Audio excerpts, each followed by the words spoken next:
berarti hubungan vertikal kita dengan Tuhan, itu dimulai dari titik menerima, bukan memberi.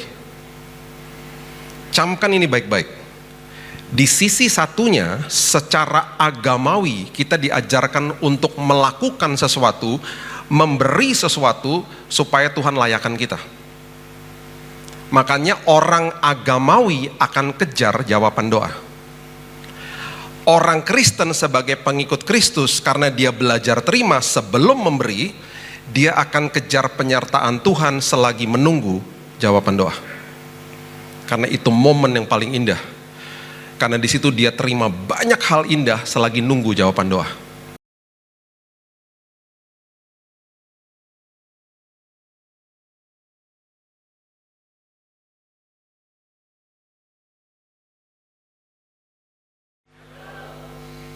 Oke, saya mau teruskan yang lalu. Saya ingat saya dulu di lalu itu membahas tentang arti daripada kekristenan. Ini sebenarnya pembahasan yang cukup panjang, dan kalau kita mengerti pelan-pelan, kita ngerti bobot daripada kebenaran ini, kita akan makin merdeka. Dan saya melihat banyak sekali orang dimerdekakan karena menerima kebenaran ini. Sekali lagi, perbedaan yang sangat mencolok antara orang Kristen dengan orang yang beragama Kristen. Kita harus betul-betul paham gitu ya. Orang yang beragama Kristen belum tentu dia orang Kristen. Orang Kristen adalah pengikut Kristus. Itu sebabnya orang yang sekedar hanya pelayanan belum tentu dia nyembah Tuhan. Saya melayani Tuhan di atas mimbar sini. Saya bisa aja ngomong macam-macam. Saya bisa aja ngajar sesuatu yang saya pelajari dari Alkitab. Belum tentu saya nyembah Tuhan. Indikasi pertama supaya misalnya mau dicek itu Pak Billy nyembah Tuhan atau enggak. Indikasi pertama yang paling sederhana, cek sama orang di rumah saya. Ketika dia dalam tekanan, dia ngapain di rumah? Karena mereka orang terdekat sama saya. Istri saya, kedua anak saya, mbak yang kerja sama saya. Ketika dalam tekanan dia ngapain sih? Gitu. Kalau mereka bilang, wah itu galak itu orang, saya nggak nyembah Tuhan. Saya munafik di depan sini. Karena yang Bapak Ibu lihat saya di depan sini adalah sosok Billy Lantang yang nggak ada rambutnya, seperti bohlam lampu mengkilat gitu ya. Terus nanti bawa firman, ngajarin firman, terus kita amen-amen, terus nanti bilang, tadi itu pembicaranya ngomong gini-gini, aku diberkati. Itu semua percuma. Kalau di belakang ini semuanya, saya nggak benar hidupnya. Saya marah-marahin orang lah dan lain sebagainya, nggak mencerminkan firman Tuhan. Jadi akhirnya saya hanya sekedar melayani, tetapi nggak menyembah Tuhan. Dan itu sangat bahaya. Nah sebaliknya, orang yang menyembah Tuhan sudah pasti dia melayani Tuhan. Udah pasti. Dia nggak usah ngapa-ngapain, bahkan dia nggak usah berdiri di atas mimbar. Dari hidupnya, dia udah melayani Tuhan. Karena dia nyembah dari hatinya. Nyembah Tuhan itu berarti segenap hidup saya berikan untuk Tuhan. Dan itu pasti kelihatan sama orang di sekitar dia. Dan itu dia udah melayani Tuhan. Orang diberkati sama dia. Orang diberkati dari tutur katanya. Orang diberkati dari tindakan perkataannya. Orang terinspirasi sama dia. Ada mbak yang kerja di rumah saya sudah 25 tahun. Seusia anak saya. Dia yang sangat dekat dengan kami. Dia kalau hari Senin itu biasanya saya tidur agak siang, sampai siang lah. Nah terkadang kalau istri saya pagi-pagi udah pergi, baik itu dia olahraga atau nganterin anak saya sekolah, mbak itu terkadang kalau nggak pegang uang tuh suka ngetok kamar minta uang buat tukang sayur. Karena saya punya langganan tukang sayur yang datang ke rumah, namanya Pak Kumis, karena dia berkumis. Itu sayur yang paling lengkap, paling fresh memang si Pak Kumis itu. Saya berkali-kali foto sama dagangannya dia. Wah luar biasa, saya sering ngobrol sama dia. Bahkan saya pernah naik di atas sepedanya. Pak Kumis, saya cobain ya, bawain itunya, gerobak yang besar gitu kan. Berat loh, tukang sayur. Saya udah pesan sama mbak di rumah, kalau hari Senin, jangan ketok-ketok pintu kamar. Karena kalau saya kebangun, nggak bisa tidur lagi. Sementara lagi nikmat-nikmatnya tidur, capek soalnya kan habis hari Minggu pelayanan panjang. Kadang-kadang pengen tidur sampai siang gitu, sekali-sekalinya pengen tidur sampai jam 8, jam 9 gitu ya. Diketok. Ketok. Dia agak galak kalau di rumah saya, karena dia kayak manajer rumah gitu. Terus kalau ngomong tuh nggak ada permisi-permisinya gitu. Saya udah bilang sama dia, namanya Ibu Sal. Ibu Sal sekali-sekali liatin khotbah saya kalau saya lagi di gereja, nonton. Saya sering ceritain Ibu Sal loh. Ceritain apa? Jangan ngawur-ngawur loh ceritanya. Lucu orangnya. Diketok kamar saya. Terus saya buka kan, dengan ngantuk-ngantuk gitu. Apa sih Ibu Sal? Uang sayur gitu. Kalau ngomong tuh galak gitu. Uang sayur gitu. Karena udah kayak keluarga sama saya. Terus saya gini, Bu Sal, ini hari apa? Astagfirullahaladzim. Hari Senin, dia inget. Wah, tidur lagi. Dia langsung pergi gitu. Saya gak bisa tidur. Apakah abis itu saya marah-marah sama dia? Pokoknya mulai hari ini portal tutup aja, tukang sayur nggak boleh kesini lagi. Udah nggak usah beli sayur, kita makan daging seumur hidup. Saya nggak pernah ngomong gitu. Dia tahu, bahkan dia yang galak sama saya. Dulu waktu anak-anak masih kecil-kecil, dia tuh kan protektif banget sama anak-anak. Kita lagi bawa anak-anak pergi malam-malam, anak-anak nggak tidur siang, diteleponin sama dia. Biasa kalau mbak di rumah tuh telepon majikannya kan bilang, permisi Pak, mohon maaf Pak, ngomongnya kan biasa gitu ya sama majikan kalau gitu telepon. Ini enggak, anak-anak dibawa sampai malam, memang nggak pulang-pulang. Ditelepon sama dia karena dia tuh concern, besok tuh mau sekolah, nggak tidur siang. Nelfon saya tuh awal-awal kalau ngomong gitu, posisi di mana? Emangnya gue grab car apa? Posisi di mana? Nggak ada basa-basinya gitu. Posisi di mana gitu. Ngomong kayak gitu. Ada apa sih Bu Sal? Itu anak-anak nggak tidur siang. Anak-anak dibawa-bawa sampai malam aja, ditaruh teleponnya, cerek gitu. Ini orang, anak-anakku, kok kamu yang sewot sih gitu. Gimana coba? Saya sama istri saya, kita ketawa-ketawa karena memang dia sayang banget sama tuh anak-anak. Sampai di rumah, dia gendong tuh anak, badannya besar kan, itu anak masih kecil-kecil digendong, sambil ngedumel gendongnya. Anak-anak udah malam dibawa-bawa aja gitu. Ini anak-anakku juga, kenapa kamu yang sewot sih gitu. Cuman ini saya tersenyum aja karena dia memang sayang banget sama mereka. Sampai yang kecil nih kemarin hari tahun ini kan sih. Jadi gini loh, ini saya curhat dulu sebentar ya. Baru kita dengerin isi hati Tuhan ya. Tahun ini nih anak saya yang kecil nih kan mau kuliah pergi jauh. Jadi saya cuma mau minta Bapak Ibu bantu doa. Jadi gini, istri saya tuh agak sensitif, saya juga sedih gitu. Kemarin saya masuk ke kamar anak saya nangis tiba-tiba. Saya bilang, aduh nih gini rasanya ntar nggak ada dia. Sebentar lagi anak-anak nggak ada, dua-duanya udah pergi udah sekolah, yang satu udah pergi, satu lagi mau pergi gitu. Jadi saya bilang sama istri saya, kita bentar lagi berduaan lagi loh. Jadi agak-agak sensitif nih tahun-tahun ini.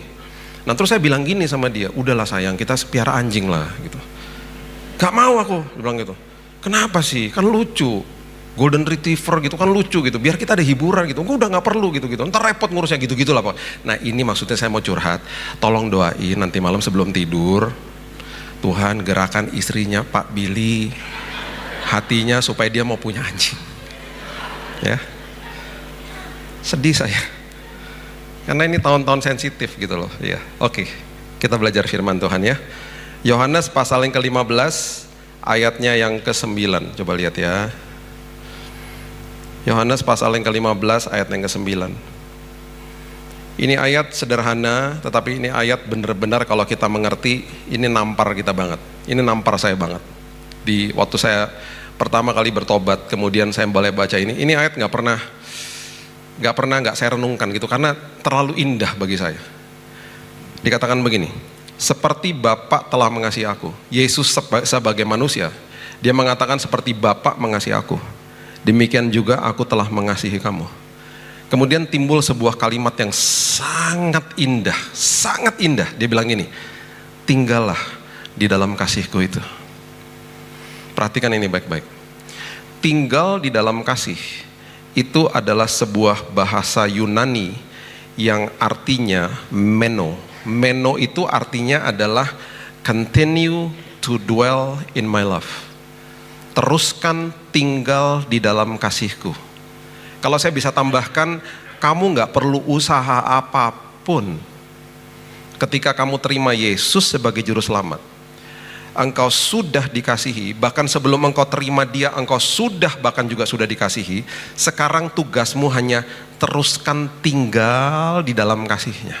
Artinya, terus sadarkan hidupmu bahwa setiap hari kamu belajar terima dari Tuhan sebelum kamu sanggup untuk memberi hidupmu untuk Tuhan. Oke, perhatikan ini baik-baik.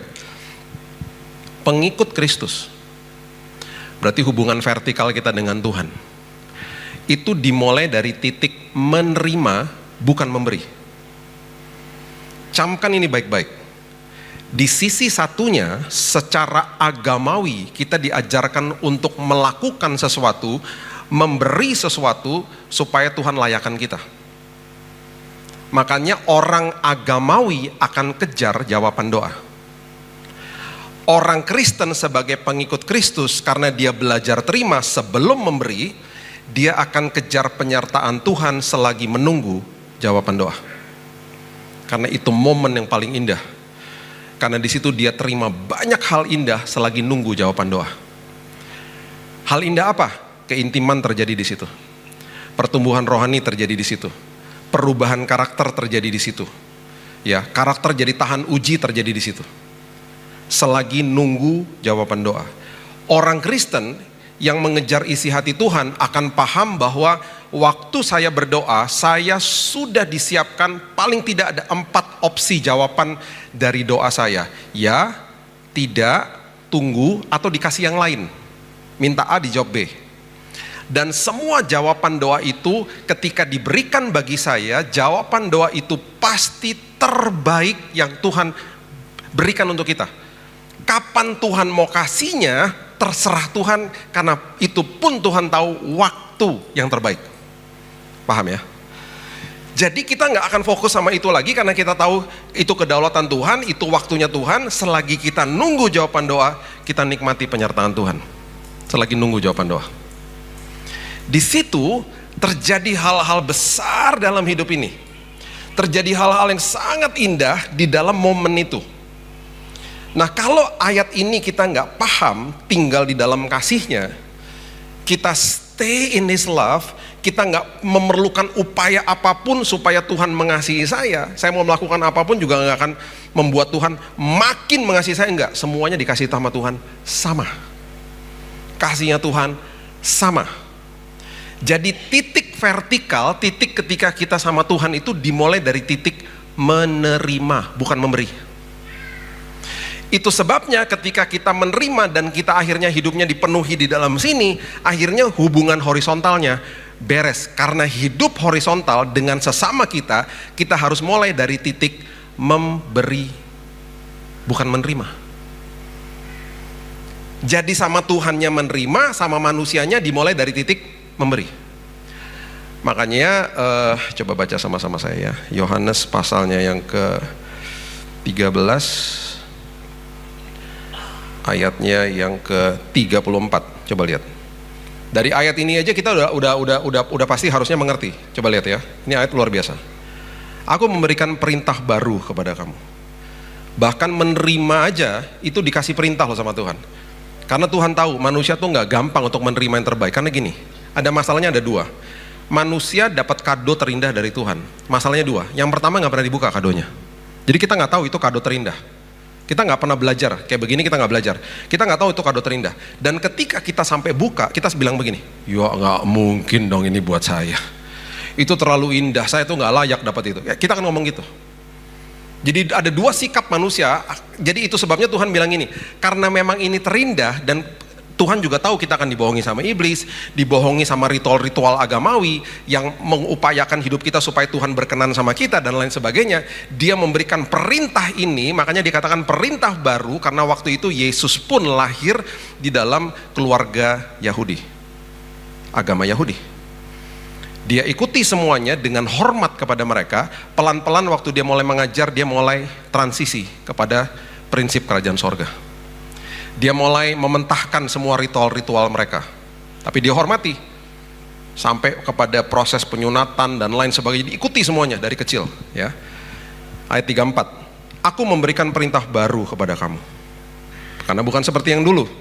yaitu supaya kamu saling mengasihi. Nah, perhatikan ini. Sama seperti aku telah mengasihi kamu, demikian pula kamu harus saling mengasihi. Jadi dia ngajarin sama kita gini, kalau saya bisa balik nih kalimat gini, karena terlebih dahulu kamu sudah menerima kasihnya Tuhan, sekarang tugas kamu untuk memberi kasih itu kepada orang lain. Orang lain seringkali mengasihi kamu dan kamu gak suka sama caranya dia ketika dia menyakiti hatimu. Sakit hati itu gak bisa kita kontrol. Kita bisa sakit hati kapan aja. Kepahitan itu bisa kita kontrol. Ya, kepahitan itu bisa kita kontrol. Kita bisa mengambil keputusan untuk tidak kepahitan. Sakit hati itu gak bisa dikontrol. Banyak orang sakit, ya kayak orang jatuh lah, sakit gitu ya. Sakit hati juga kita gak bisa dikontrol. Sakit hati itu normal, is okay. Tetapi jangan sampai kepada kepahitan. Itu maksudnya. Jadi kita gak bisa kontrol kan kasihnya orang itu kepada kita. Jadi itu sebabnya belajar terima dulu, baru kamu bisa memberi. Itu maksudnya. Jadi kalau kamu sudah penuh di dalam sini dengan kasih Tuhan, kamu akan lebih mudah untuk memaafkan orang lain. Kamu akan lebih mudah untuk tidak kepahitan sama orang lain. Yang terjadi adalah ketika orang menyerap sesuatu seperti spons misalnya, dia menyerap air, ketika ditekan sponsnya, yang keluar apa yang dia serap. Misalnya diserap air, ditekan keluarnya air. Makanya ketika ada dua orang tiba-tiba berapa tahun yang lalu mau masuk ke pintu tol di Jakarta, sama-sama merasa kehormatannya terusik, mereka keluar dari mobil berkelahi, satunya mati. Konyol kan? Karena merasa apa? Gak dihormati. Padahal firman Tuhan bilang apa? Kalau kamu mau dihormati, kerendahan hati mendahului kehormatan. Kerendahan hati mendahului kehormatan. Terus firman Tuhan bilang apa? Yuk saling mendahului dalam memberi hormat kepada orang lain. Saling mendahului. Nah, gimana kita bisa begitu kalau di dalamnya nggak ada? Istilahnya gini loh, kita tidak bisa memberi apapun, kita tidak bisa memberi sesuatu yang kita tidak punya. Gitu loh maksudnya. Jadi kalau kita nggak pernah punya kasih Tuhan dalam hidup ini, kita nggak pernah sadar bahwa Tuhan tuh mengasihi kita, gimana hidup di sini bisa berkelimpahan untuk akhirnya bisa mengeluarkan kasih itu kepada orang lain, ya. Itu maksudnya. Jadi itu arti daripada firman yang di Yohanes 15 ayat 9. Perhatikan ayat yang ke-10. Diulang lagi sama Yesus. Karena dia tahu ini sangat penting, diulang lagi sama dia, bahkan diperintahkan sama dia. Dia bilang begini. Bayangin ya, suruh terima aja tuh sampai diperintahin loh. Karena Yesus tahu manusia tuh susah untuk terima-terima kayak begini. Karena waktu saat itu dia hidup di dalam zaman yang serba ritual. Semuanya serba lakukan sesuatu, baru nanti Tuhan kasih. Dia lagi kasih tahu sama mereka, sekarang udah gak kayak begitu. Inilah perintah baru. Terima dulu dari saya, baru kamu bisa kasih. Dulu orang taat supaya diperkenankan sama Tuhan. Hari ini kita taat karena kita sudah dikasihi sama Tuhan. Hari ini saya taat karena saya sudah dilayakan sama Tuhan. Bukan untuk dilayakan. Itu maksud Yesus. Makanya indah banget dia ngomong begini ayat 10. Jikalau kamu menuruti perintahku, dia katakan, kamu akan tinggal dalam kasihku, seperti aku menuruti perintah Bapakku dan tinggal dalam kasihnya. Sampai tuh kalau seolah-olah Tuhan mau ngomong sama kita, dia ngomong gini, nak terima dong nak, terima nak, terima. Makanya banyak orang tanya gini, gimana sih Pak cara terimanya? Aduh gampang banget ya, sadari dirimu aja. Setiap hari tuh kalau saya bangun pagi tuh saya ngomong gini, Tuhan makasih ya Tuhan, gak pernah sedetik pun kau tinggalin aku. Makasih ya Tuhan bahwa kasih-Mu tuh tanpa kondisi buat hidup aku. Makasih ya Tuhan bahwa Roh Kudus yang tinggal di dalam aku gak pernah ninggalin aku. Makasih ya Tuhan